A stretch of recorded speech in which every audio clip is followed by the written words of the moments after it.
মনসুরের সমগ্র জীবন ছিল বিতর্কে মোড়ানো। কথিত আছে, একদিন ধ্যানরত অবস্থায় তিনি এক জ্যোতির্ময় পুরুষকে দেখতে পান। মনসুর তাকে জিজ্ঞাসা করেন, তুমি কে? ওই পুরুষ তাকে বলেন, আনাল হক, অর্থাৎ আমিই পরম সত্য। উল্লেখ্য, আল হক হচ্ছে আল্লাহ তাআলার ৯৯টি নামের একটি। আল্লাহর এই রূপ এবং বাণী দ্বারা তিনি এতটাই অভিভূত হয়ে পড়েন যে তিনি মন্ত্রমুগ্ধের মতো উচ্চারণ করতে থাকেন, আনাল হক। এই থেকে তিনি আনাল হক নামে পরিচিতি লাভ করেন। আমি পরম সত্য এই অর্থে আল্লাহ বিবেচনা করে নিজেকে আনাল হক বলাকে অমার্জনীয় অপরাধ হিসাবে গণ্য করেছিলেন সেকালের বেশিরভাগ ওলামায়ে কেরাম। কেউ কেউ তাকে ফেরাউনের সাথে তুলনা করেছিলেন।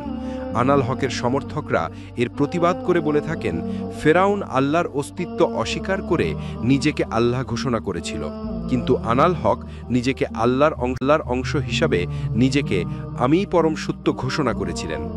তার এরূপ প্রতিটি বাণী ছিল আল্লাহর আনুগত্য স্বীকার করেই। সুফিরা জানতেন মনসুর কোন অর্থে নিজেকে আনাল হক বলছেন। আল্লাহর সাথে তার নৈকট্য এতটাই গভীর হয়ে উঠেছিল যে তিনি নিজেকে আল্লাহ ছাড়া অন্য কিছু ভাবতেন না। তাই তিনি নিজের নাম পর্যন্ত ভুলে গিয়েছিলেন। তার পরিবর্তে নিজেকে আনাল হক বলে পরিচয় দিতেন। তার আরও একটি বহুল বিতর্কিত আকীদা হল হুলুল ও ইত্তেহাদ, অর্থাৎ তিনি বলতেন আল্লাহ তার মধ্যে প্রবেশ করেছেন, ফলে আল্লাহ ও তিনি একই সত্তা হয়ে গেছেন। সাধারণত সুফি মতাদর্শীদের গুপ্ত জ্ঞান অন্যের কাছে প্রকাশ করাটা অমার্জনীয় কাজ হিসেবে বিবেচনা করা হতো, কিন্তু মনসুর এ সকল বিষয় অগ্রাহ্য করে সর্বসাধারণের কাছে সকল গুপ্ত বিষয় প্রকাশ করতেন, লিখে এবং মৌখিক অভিভাষণে। এই কারণে অন্যান্য সাধকরা তার শত্রু হয়ে উঠেছিলেন। মানসুর হাল্লাজ গদ্য এবং পদ্যে প্রচুর লেখালেখি সুফিবাদের গুপ্ত কথা ব্যক্ত করেছিলেন। তার সবচেয়ে বিখ্যাত গ্রন্থ হল কিতাব আল তাওয়াসিন, যেখানে দুটি সংক্ষিপ্ত অধ্যায়ে আল্লাহ তাআলা এবং ইবলিস শয়তানের কথোপকথনের বর্ণনা আছে। আল্লাহর নির্দেশে ইবলিস হযরত আদম আলাইহিস সালামকে সেজদা করতে অস্বীকার করেছিল। এই ব্যাপারে মানসুর হাল্লাজ তার বইয়ে বলেন, যদি আল্লাহকে নাই চিনতে পারো তাহলে কমপক্ষে তার নিদর্শনকে তো চেনো। আমিই সৃজনশীল সত্য, আনাল হক, কারণ সত্যের ভিতর দিয়ে আমিই পরম সত্য। তার মতবাদের সারমর্ম ছিল সমগ্র মানবজাতির এক নিগূঢ় অন্তর্দর্শন। তিনি তার স্রষ্টাকে অন্তরের অন্তঃস্থলে খুঁজে পেতে চেয়েছিলেন এবং চেয়েছিলেন যাতে করে অন্যরাও তা খুঁজে পায়।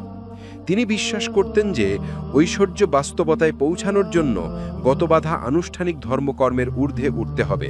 তিনি কোনো রকম সংশয় ছাড়া বিরোধী মতবাদীদের ধর্মীয় পরিভাষাকে কিন্তু নিজস্ব সঠিক এবং শুদ্ধতার মাপকাঠিতে ব্যবহার করতেন, যাতে করে তার প্রতিপক্ষীয়রা খুব সহজেই ধরা বাঁধা ধর্মীয় বাধানিষেধের কাঠ গড়ায় আসামি হিসাবে দাঁড় করায়।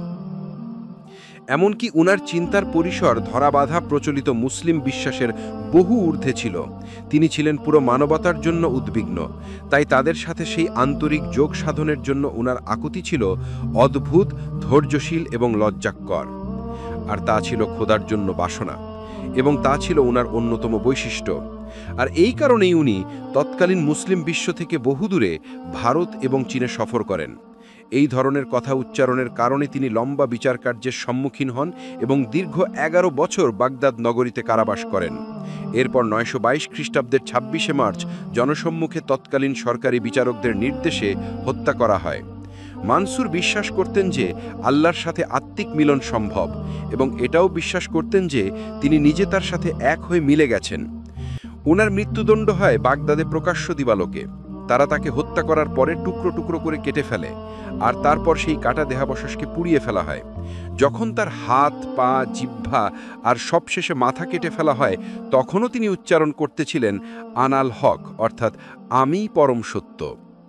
যখন সবশেষে কার মাথা কেটে ফেলা হয়, তিনি খোদার সাথে তার গভীর সম্পর্কের প্রমাণ দিতে চেয়েছিলেন, এমনকি তাকে হত্যা করে ফেলতেও বলেছিলেন, এবং নিজের মৃত্যুদণ্ডকে স্বেচ্ছায় বরণ করেন এই বলে যে সেই এক সত্তার সাথে মিলনেই প্রকৃত আনন্দ।